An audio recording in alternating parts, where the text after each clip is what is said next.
얼마 전 통계청이 발표한 조사 결과에 따르면 30대 인구 중 미혼인 사람의 비중이 42.5%로 역대 최고치를 달성했다고 하죠. 저출산 문제가 심각해지는 상황에서 결혼하는 남녀의 수마저 줄어들다 보니 정부에서도 결혼 장려금을 지원해주는 등 여러 가지 지원 정책을 펴고는 있지만 짧은 시간 안에 상황을 해결하기는 쉽지 않아 보이는 것이 현실입니다. 그런데 젊은 사람들이 결혼하지 않는 문제는 요즘 시대 우리만의 일이 아니었다고 하죠. 고대 그리스와 로마에서는 결혼하지 않고 혼자 사는 이들에게 독신세라는 세금을 매기며 경제적 불이익을 주기도 했고 17세기 캐나다 역시 남녀가 결혼하지 않고 혼자 살면 그 부모에게 벌금을 물리기도 했다고 합니다. 조선시대에는 장가나 시집을 못 간 노총각이나 노처녀들은 고아나 호라비, 과부처럼 반드시 구제해줘야 할 대상으로 보았다고 하는데요. 조선시대에는 과연 이 미혼 남녀들을 결혼하게 만들기 위해 어떤 방법들을 썼던 것인지 지금부터 알아보겠습니다. 조선의 기본 법전인 경국대전에서는 가난 때문에 30살이 넘도록 출가하지 못하면 국가에서 결혼 비용을 지원해줘야 한다는 내용이 있다고 하죠. 그리고 집안이 가난하지 않은데도 30이 넘도록 자식을 결혼시키지 않으면 그 집의 가장을 죄인으로 다스리기도 했다고 합니다.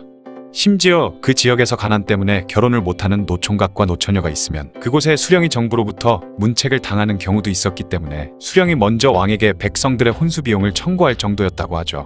세종 25년 조선에 이미 노처녀와 노총각을 구휼하는 법이 있었음에도 여전히 30에서 40이 되도록 혼인하지 못하는 남녀가 생기자 사간원에서 세종에게 상소를 올리게 되는데요.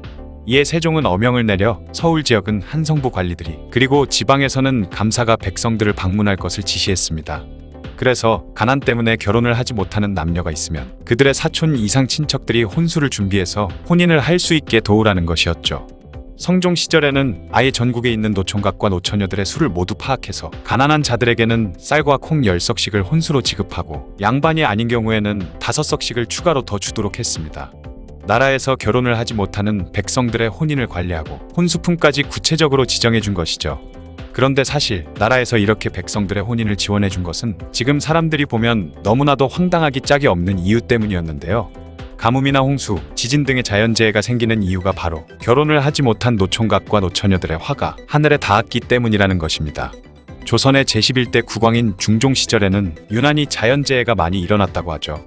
조선왕조 실록을 살펴보면 지진이 발생했다고 기록된 내용 중 무려 4분의 1이 중종이 왕으로 있던 시기였다고 합니다. 게다가 역대 왕들의 위패를 모시던 종묘에도 2차례나 벼락이 떨어졌으며 전국 각지에서 가뭄과 지진, 태풍, 장마에 심지어 전염병까지 유행하는 등 끊임없이 자연재해가 생겨났다고 하죠. 계속해서 이런 재해가 발생하자 백성들은 물론이고 조정의 관료들도 지금의 재해는 모두 결혼을 하지 못한 백성들의 원망 때문이라고 믿으며 돈이 없어 결혼을 하지 못한 사람들에게 혼수를 지원해달라는 상소를 올리게 됩니다. 이에 중종은 혼인을 하지 못한 사람들에게 경제적으로 지원을 해줬으며 직업을 잃은 사람들에게 다시 일자리를 찾아주는 등 덕을 베풀기 위해 애썼다고 하죠. 제9대 국왕이었던 성종도 나라의 오랜 기간 장마가 계속되자 하늘의 돈은 아득히 멀어서 알 수 없다. 요즘 장마가 몇 달 동안이나 개지 않는구나. 아마도 가난한 양반가의 처녀가 제때에 출가하지 못했기 때문이 아닌가 생각하노라. 중앙과 지방의 관리들에게 명해 이들의 혼숙감을 넉넉히 지원해서 시기를 놓치는 일이 없게 하라 라는 명을 내렸다고 합니다. 1791년 2월 어느 날 정조는 한성에서 가난 때문에 제때 결혼을 하지 못한 사람의 수를 조사하게 했죠. 그 결과 총 281명의 결혼 정년기 청춘 남녀를 찾게 되는데요. 정조는 국가적 차원에서 이들에게 경제적 지원이 필요하다는 판단을 내렸고 돈 500푼과 포목을 결혼 비용으로 지원해 준 후 그들의 혼인 여부를 매달 보고하라는 어명을 내렸죠. 왕이 직접 나서서 결혼 비용을 대어주고 시까지 올려주라고 명하니 관리들도 신속하게 일을 처리했고 석 달 만에 2명의 남녀를 제외한 서울 시내의 노총각 노처녀들이 모두 혼인에 성공할 수 있었다고 합니다. 하지만 정조는 높은 혼인 성공률보다는 남은 2사람이 왜 혼인하지 못했는지에 더 관심을 보였다고 하죠.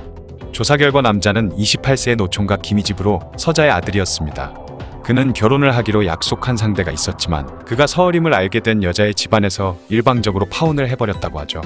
그리고 여자의 이름은 신씨로 그녀 또한 서녀이며 나이는 21세였습니다. 신씨의 경우 나라에서 결혼 비용을 지원해줬지만 그녀의 집안이 워낙 가난했기 때문에 그것만으로는 결혼식을 치르기 어려웠다고 하죠. 보고를 받은 정조는 신씨에게는 결혼 비용을 더 넉넉히 주고 김희집에게는 다른 결혼 대상자를 찾아주라는 명을 내렸습니다. 하지만 신씨의 혼인은 또 다른 난관에 부딪히게 되는데요. 그녀와 결혼하기로 약속한 신랑이 그만 다른 집 처녀와 혼인을 해버린 것입니다.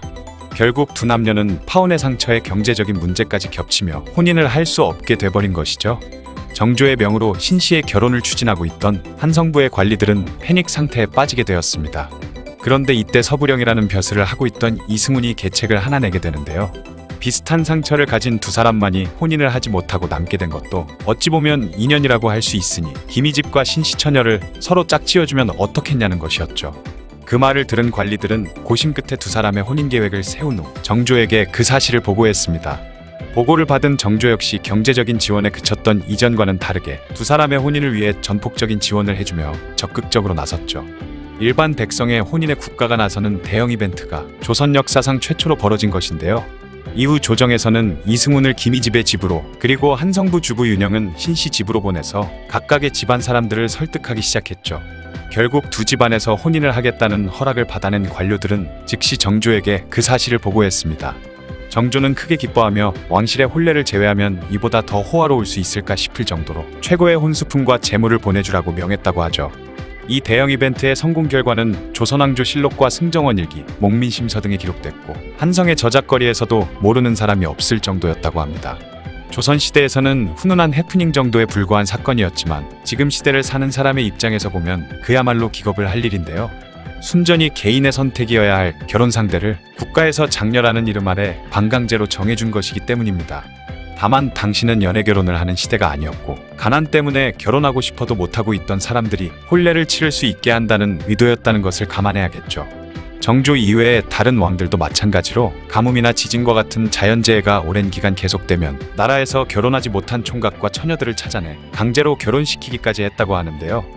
때문에 나라로부터 결혼시키기 정책이 선포되면 결혼하지 못한 자녀를 둔 집안에서는 비상이 걸리게 되고 급하게 배우자를 찾는 소동이 벌어지기도 했다고 합니다. 어떤 사람들은 요즘 젊은이들이 이기적이기 때문에 결혼을 하지 않는 것이라고 쉽게 말하기도 하죠. 하지만 요즘 사회에서 결혼을 하기 위해서는 남녀 모두가 많은 희생을 해야 하는 것이 사실입니다. 거기에 폭등하는 집값과 맞벌이 상황에서 아이를 키우기 힘든 점, 그리고 개인의 가치관의 변화 등 수없이 많은 이유로 결혼을 꼭 해야만 하는가라는 근본적인 질문에 빠지게 되죠. 지금까지 조선시대 모쏠이 별로 없었던 이유에 대해 알아봤습니다. 영상을 봐주셔서 감사합니다. 더 재미있고 유익한 영상으로 다시 찾아뵙겠습니다. 구독과 좋아요 꾹 눌러주시고 댓글도 부탁드려요.